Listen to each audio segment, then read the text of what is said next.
Olá pessoal, bom dia. Gente, espero que esteja tudo bem com vocês, com a família de vocês e que principalmente vocês estejam ficando em casa, que é o mais importante nesse período de distanciamento social.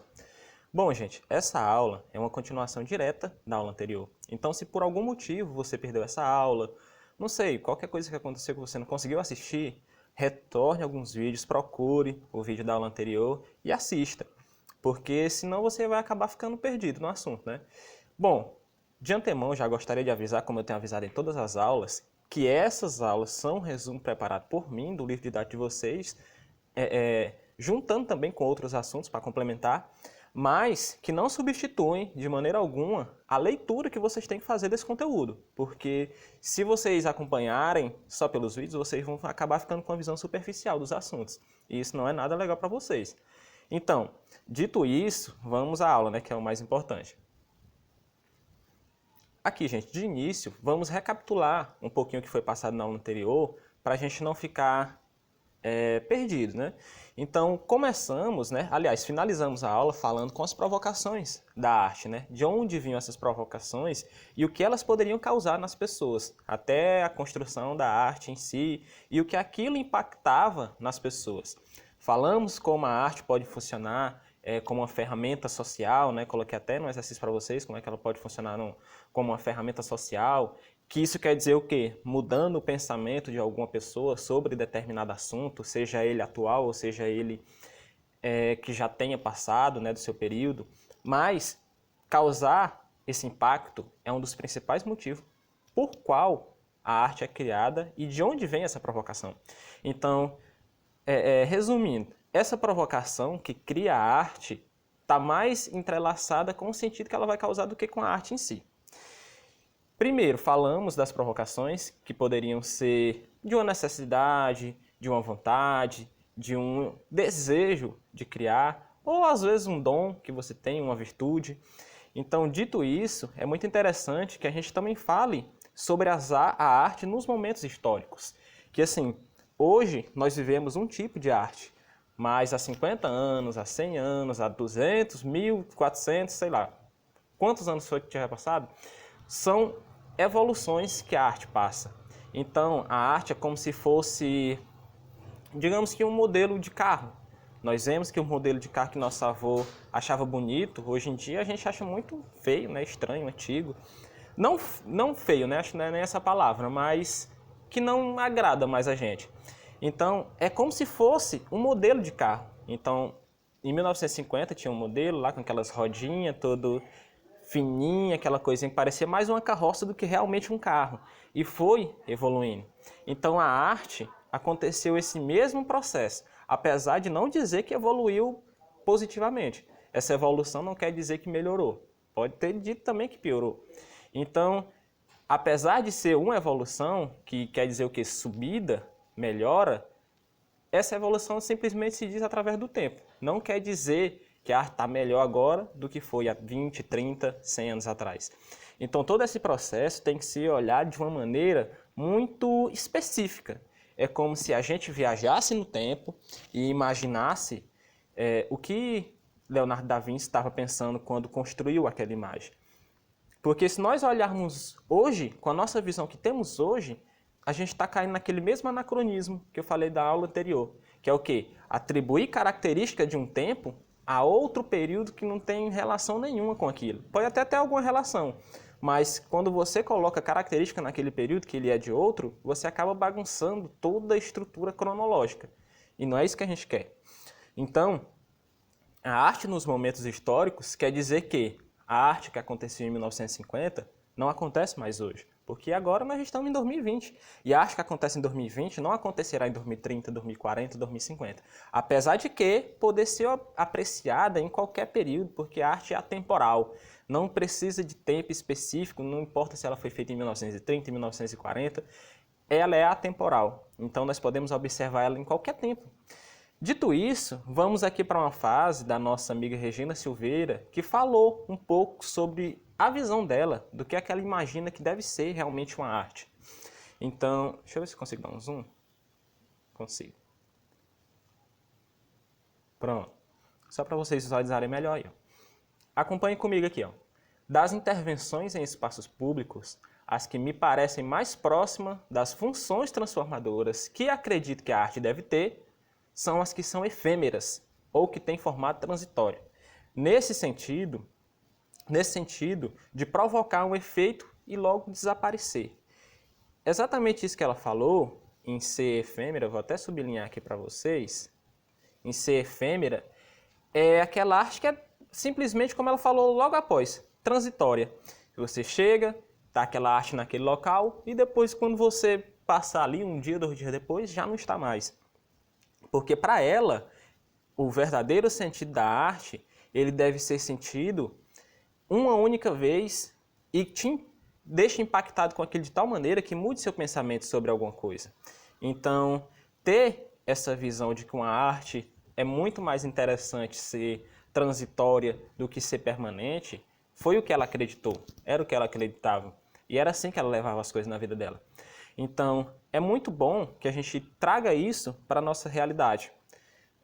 Trazendo aqui para o nosso cotidiano, vamos imaginar um circo, que é uma arte efêmera. Eles vêm, passam um período ali, que eles dizem que é uma semana, mas quando vê já tem passado um mês, passa 10 semanas dizendo que é o último final de semana. Mas é uma arte efêmera, porque está ali por um período determinado. Então, era nisso que ela acreditava. Era nisso que ela acreditava e foi nisso que ela se baseou durante todo o seu período de trabalho. Vamos aqui para o próximo slide.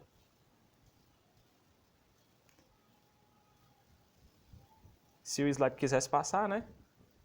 Opa, passou. Pronto. Chegamos na reflexão de que aquela pergunta que eu fiz até para vocês no primeiro dia de aula que nós tivemos, né? Tudo pode ser arte? Eu fui lá e desenhei aquele belo carro. Vou até reproduzir aqui para vocês não esquecerem o quanto eu sou um artista. Fiz aquele belo carrinho, ó.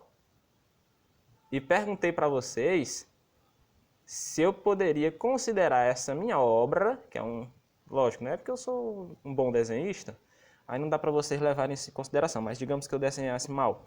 Se desse para vocês considerarem o meu carro, que eu desenhei lá no quadro para vocês, como uma obra de arte. Alguns disseram que sim, outros disseram que não, outros disseram que sim, porque tudo poderia ser considerado arte, outros disseram que não, porque era muito feio. Mas, como eu falei para vocês, beleza é relativo. Não interessa se a minha opinião sobre beleza não influencia nada do que você acha bonito. Então, por beleza, isso não pode ser considerado uma arte. Então, voltamos aqui para a pergunta. Tudo pode ser considerado arte? Não, de maneira alguma. E o que é que a gente tem a entender sobre isso? Imagine o seguinte, olha o visual desse pessoal num supermercado, né? Nós vemos ali embalagens super chamativas, de cores bonitas, cores ressaltadas, que passam uma beleza pra gente, que a gente diz que é bonito. Ó, que embalagem bonita. Você vai dizer, tem como dizer que essas embalagens são feias? Não, tá ali bem organizado, tudo num padrão, todas do mesmo tamanho, todas iguaizinhas. Então, digamos que teria uma beleza ali. Só que essa beleza não tem a intenção alguma de impactar você em nada, a não ser no financeiro. Então, caindo nesse pressuposto de que arte é uma coisa que está muito além de financeiro, de dinheiro, de grana, não podemos considerar. Porque, apesar de poder dizer que é bonito, apesar de eu poder dizer que é interessante, que é legal, que tem algumas embalagens com imagens muito artísticas e tudo, eu não posso considerar que é uma arte. Porque ela tem um valor entrelaçado de comércio, de venda. Por isso que ela é bonita aos olhos. Não te causa nenhum impacto. Você vê uma embalagem aqui, certo, às vezes tem uns que tem uma mensagem interessante, mas você vê uma embalagem, não significa nada dizer assim, eu vou mudar aqui meu pensamento sobre aquela coisa porque eu vi uma embalagem. Às vezes pode acontecer? Sim, às vezes pode acontecer, mas nunca foi a intenção dela. A intenção dela era vender. Professor, mas às vezes ela tem uma intenção ecológica por trás daquilo tudo? Sim, tem. Mas nunca deixa o monetário de lado. Então, partindo desse pressuposto, é muito interessante que a gente faça essa reflexão, que vocês até deem uma boa lida lá de vocês, que é muito interessante essa parte, para entender realmente que você passou o ensino médio, passou o ensino fundamental estudando arte e não saber responder o que é essa pergunta. Então, eu acho que vocês poderão ter um discernimento muito melhor quando vocês derem uma lidazinha lá, porque aqui está bem resumido. Então, vamos adiante, né? Isso aqui até que passou rápido. Pop art. Vou até ler a definição aqui para vocês, então vocês me acompanham aí, viu? No início da década de 1960, muitos artistas questionavam o crescimento dos meios de comunicação em massa, como a televisão, aparelho que abriu um novo canal de divulgação de produtos para o consumo. A publicidade começava a produzir o gosto e o desejo das pessoas. Vou até grifar. Deixa eu colocar em vermelho, porque ficar grifando de azul parece que eu estou dizendo que está certo, né?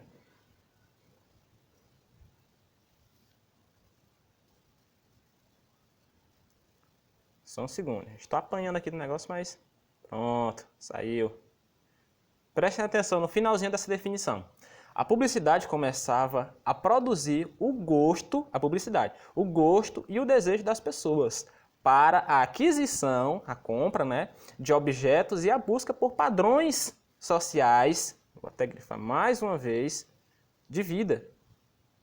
Padrões sociais de... Deixa eu ver aqui, ficou muito bagunçado.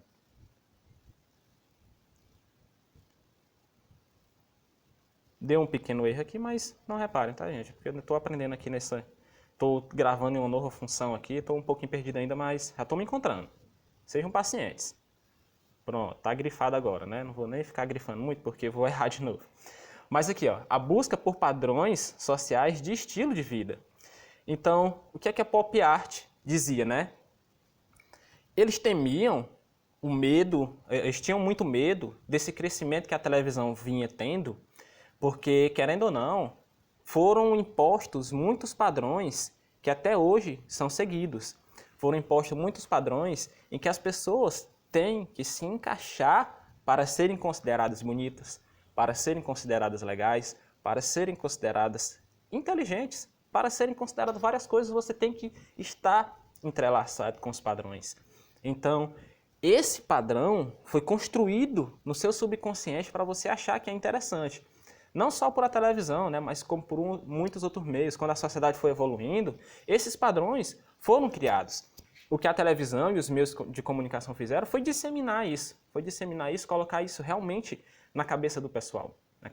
Na nossa cabeça, né? Então, esse movimento criticava muito a televisão por criar esses padrões. Mas eles não sabiam que os piores inimigos desse movimento porque aqui foi em 1960. Eles nem sabiam o que é que estava chegando. E está aqui no nosso próximo slide. Os verdadeiros inimigos da pop art. Que foram o quê? As redes sociais. Se o que vinha sendo disseminado na televisão soubesse o que aconteceria nas redes sociais, acho que eles até arrancariam os próprios cabelos de tanta loucura.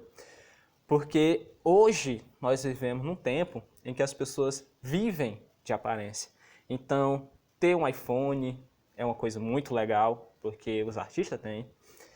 Ter ali, sei lá o que, uma roupa de marca, uma coisa muito legal, porque aquela pessoa que você segue no Instagram, que tem aquela vida perfeita, tem. Mas não se engane, as redes sociais estão ali e a pessoa só posta simplesmente o que ela quer. Muitas das vezes a gente vê até o pessoal vendendo curso, pega ali um carro, aluga, entra dentro desse carro, olha, tá aqui, um mês vendendo Hotmart. Não estou dizendo que se você vende Hotmart você é uma má pessoa, nada do tipo. Estou só dando um exemplo, né? Se você faz isso, tudo bem.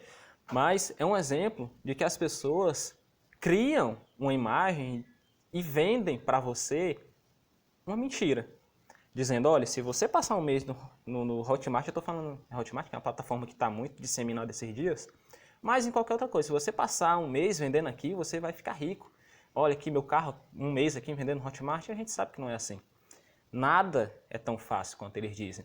Então, isso foi uma imagem criada na nossa mentalidade e que as redes sociais disseminaram isso muito forte, porque, por exemplo, nem todo mundo gosta de assistir televisão. Nem todo mundo, eu particularmente não gosto de assistir televisão. Eu assisto alguma série, algum filme, mas ligar a televisão para assistir jornal, essas coisas eu raramente assisto porque só tem coisa ruim ou propaganda, então eu evito. Mas essas redes sociais, como Facebook, peraí, gente. Meu Deus, que complicação. Pronto. Como Facebook, Instagram e o novo monstrinho que está chegando aí, TikTok. Que nessa quarentena, meu amigo, todo mundo virou um TikToker. Então, eles não sabiam que o pior inimigo deles ainda estava para nascer. Esse movimento foi em 1960. Estamos em 2020 agora com a força tremenda desse movimento das redes sociais estarem construindo uma concepção na cabeça das pessoas. Dito isso, vamos adiante para também não ficar falando só em cima do mesmo assunto, mas espero que vocês tenham entendido a mensagem do slide anterior. A arte de Andy Warhol. Gente, eu acho que a pronúncia é assim. Se não for, me perdoem, tá? Ele disse o seguinte: uma imagem com latas de sopa podem ser consideradas arte, porque o que a gente vem falando lá naquele slide anterior, tudo pode ser considerado arte. Então ele vem com esse questionamento, né? Ele deu força a esse movimento pop art, que era aquele movimento da crítica, de estar colocando informações na cabeça das pessoas e fazendo aquilo como certo. Então ele deu força a esse movimento. Nisso, nas suas obras, ele usava cores vibrantes, dando uma ideia de história em quadrinhos, que mexia muito com o seu intuitivo, né? E uma coisa, quando traz seu intuitivo, que te lembra alguma coisa, se torna muito legal para você, porque está te trazendo uma memória. Então, também vieram nesse movimento muitas pinturas, fotografias, vídeos e tudo mais, porque também até a televisão resistia, então era uma gama bem maior de meios de comunicação para poder entrar em contato com a população, né? E aqui está a obra dele, né? A Campbell's Soup Cans, que seria o quê? Latas de sopa Campbell, que é uma marca muito famosa nos Estados Unidos, que existe até hoje, tá? Acho que até no desenho, né, antigo, quem assistiu o Pica-Pau, né, tem até uns episódios que tinha essas latinhas de sopa aí. Então, ele juntou algumas imagens, né, fez ali uma tela com várias imagens de sopa e colocou, expôs, né, e perguntou para as pessoas se a arte estava tão, deixa eu ver, se a arte estava tão fácil de ser produzida, que até uma lata de sopa poderia ser considerado arte. E por incrível que pareça, foi. Então, acho que a crítica dele não funcionou tanto, porque ele foi considerado realmente um artista. Está lá, a obra dele ainda hoje é conhecida. Então, a crítica dele, apesar de ter sido muito interessante, acabou que não funcionou tanto. Apesar de ter funcionado sim, né? Porque provocou aquele pensamento nas pessoas de estarem considerando tudo como arte, né? Só um segundo. Dito isso, vocês já viram a obra aí, né? Depois, quem quiser olhar melhor, dá uma pausa. Então, faça uma pesquisazinha rápida, que é bem fácil de encontrar. Arte e filosofia é uma conexão, né, dessas duas disciplinas, tem lá no livro de vocês, e eu trouxe aqui só para a gente não deixar passar em branco. Porque, na filosofia, diz o seguinte, sobre estética e sobre poética. E isso é muito interessante para que a gente entenda que a arte não é só aquilo que a gente vê. É muito mais a história que está entrelaçada nela, os sentidos que ela traz. Então vemos aqui, como um ramo da discussão filosófica atua na reflexão sobre o papel da arte na vida, sua evolução ao longo do tempo. Então, essa estética, que como eu estava dizendo para vocês, evoluiu, mas não quer dizer que está melhor, ela pode ter evoluído para menos, né? Fica até meio estranha essa fase, né? Mas acho que vocês estão entendendo o que é que eu quero dizer. Evoluído, às vezes, de uma maneira negativa, melhor dizendo, né? Então, essa estética está muito mais entrelaçada nisso, sobre o papel da arte na vida, de reflexão. Então, você vê aquela obra, uma obra triste, e aquilo lhe tocar, né? Uma obra, por exemplo, sobre doação, de doar algum alimento, e aquilo lhe tocar e você, a partir daquele momento, fazer doações, né? Dito isso, também fala-se sobre a poética, que é um ramo da filosofia que estuda a qualidade das obras artísticas em função de como são produzidas. Então, ela vem mais relacionada a uma técnica, a uma construção. Por exemplo, se você vai construir uma imagem, não sei, de um pôr do sol, você construir um lago que vai para uma montanha, que depois tem o pôr do sol, é muito mais interessante que só você desenhar o sol. Então, essa poética, essa construção dessa imagem é o que a filosofia vem trazendo na arte. Então, é muito interessante que a gente veja isso. Vocês até podem, se eu tiver falado muito rápido, depois voltar um pouquinho e ver com mais calma, para que a gente entenda o quanto isso influencia. Está até aqui dizendo aqui, do que expressam e do que provocam na sociedade. Por exemplo, um pôr do sol expressa ali um pôr do sol, né? Mas o que é que ele provoca em quem está vendo? Talvez uma sensação de calma, uma sensação de prazer, de estar vendo aquela imagem tão bonita do pôr do sol, do nascer do sol, que foi o exemplo que eu dei, uma vez ali por dia. E entendam, partindo para a filosofia, aquele pôr do sol nunca mais vai acontecer. Ah, mas eu vou ver vários pôr do sol. Vai, mas aquele ali você só viu uma vez. Então é muito interessante nessa reflexão. Então, pessoal, dito isso, a aula finaliza por aqui, tá? Então, peço que vocês deem uma lida no material, como eu falei. Essa semana vai ser bem puxada, bastante assunto, mas eu sei que vocês dão conta, vocês já embalaram no ritmo de estudar em casa. Eu sei que é difícil, né? Eu sei que é muito difícil, por isso estou me esforçando o máximo para trazer um conteúdo que fique mais tranquilo para vocês estudarem. Apesar das dificuldades também de produzir, mas espero que vocês estejam muito bem, que estejam tudo bem com a família de vocês e que estudem, gente. Eu sei que está difícil, que é complicado, que é desanimador, que é desmotivante, mas se nós não fizermos isso agora, o que é que a gente vai ter de história para contar daqui a um tempo, né? Que passou a quarentena toda, gente, se lamentando, isso vai passar, não se preocupem, isso vai passar. E você vai criar uma história, né, durante esse período ou vai ficar aí só sobrevivendo? Então, até a próxima, gente.